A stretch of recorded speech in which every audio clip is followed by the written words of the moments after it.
বর্তমান সময়ের বাংলাদেশের অন্যতম জনপ্রিয় টিভি অভিনেত্রী ও মডেল তানজিম সায়রা তটিনী।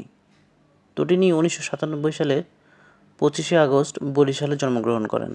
একটি বড় ও যৌথ পরিবারে চাচাতো ভাই বোনদের সাথে তটিনীর শৈশব কাটে। তিনি মাধ্যমিক ও উচ্চ মাধ্যমিক পড়াশোনা বরিশালেই সম্পূর্ণ করেন। তটিনী বরিশাল সরকারি মহিলা কলেজ থেকে গোল্ডেন এ প্লাস পেয়ে পাশ করেন। বাবার ইচ্ছা ছিল মেয়ে বড় হয়ে ডাক্তার হবে, আর সেই উদ্দেশ্যে এসএসসি শেষ করে ঢাকায় আসা। কিন্তু ঢাকায় আসার পর তটিনী নর্থ সাউথ ইউনিভার্সিটিতে বিবিএ ভর্তি হন। 2019 সালে শখের বশে একটি বিজ্ঞাপনের মডেলিংয়ের মাধ্যমে ছবির অঙ্গনে পা রাখেন তটিনী। এরপর 2022 সালে চরকির এই মুহূর্তে ওয়েব সিরিজের কল্পনাখণ্ডে অভিনয়ের মাধ্যমে তার অভিনয় জীবন শুরু হয়। তার অভিনীত প্রথম টেলিভিশন নাটক ছিল শারদপ্রান্তে।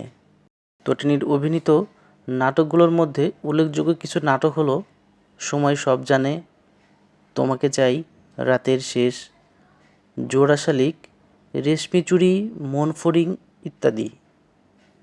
2023 সালে ক্লোজ আপ কাছে আসার গল্পের সময় সব জানে নাটকে অভিনয় করে সীমিত দৈর্ঘ্য কাহিনীচিত্রে সেরা অভিনেত্রী বিভাগে মেরিল প্রথম আলো সমালোচক পুরস্কার অর্জন করেন তিনি।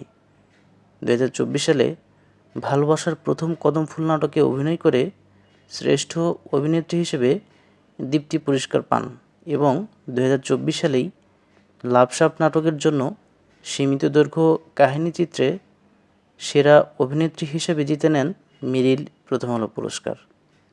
বর্তমান সময়ের জনপ্রিয় এবং ব্যস্ত এই নায়িকা নিজের ব্যক্তিগত জীবন এবং পারিবারিক বিষয়গুলো মিডিয়ার আড়ালে রাখতেই পছন্দ করেন। বর্তমানে তার বয়স 28 বছর এবং তিনি অবিবাহিত রয়েছেন। প্রিয় দর্শক, তানজিম স্যারের তটিনীর নাটকগুলো কার কার ভালো লাগে অবশ্যই কমেন্টস করে জানাবেন। ধন্যবাদ।